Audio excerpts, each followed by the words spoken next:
The economic underpinnings of PM Modi's exhortations of India's Amrut Kaal. Hello and welcome to Inventiva. This is Palak Yadav presenting to today's big news.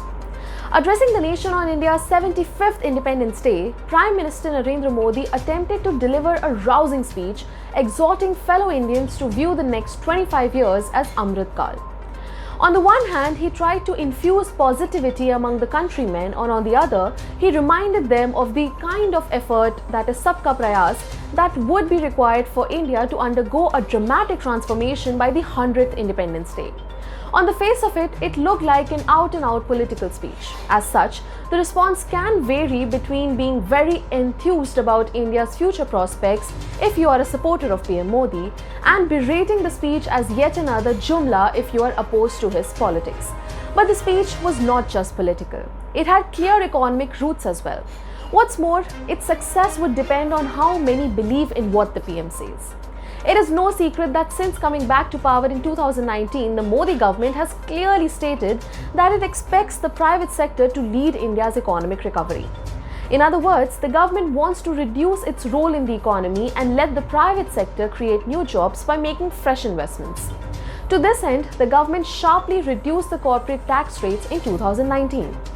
Its hope was that businesses will find it very profitable to make fresh investments in India. To further incentivize such investments, the government also tried to cut back on several key welfare programs, even healthcare expenditure, and that too smack in the middle of a global pandemic, while ramping up capital expenditure. Boosting capex essentially means the government making more roads, railways, airports and seaports, etc., and thus improving the efficiency of the investments made by the private sector in the long term.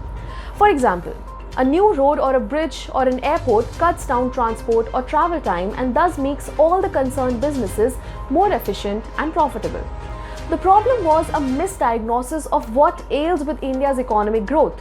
Most of the data suggests that India's economic growth momentum was fast, deaccelerating between 2017 and 2019 because the overall demand in the economy was falling. As a result, what was needed was for the government to boost aggregate demand in the economy.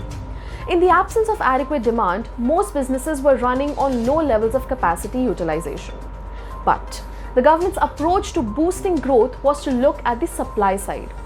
On its own, the cut in corporate tax rate is a great idea, but given the nature of the deacceleration in India's economic growth, that is the lack of demand, it was badly timed.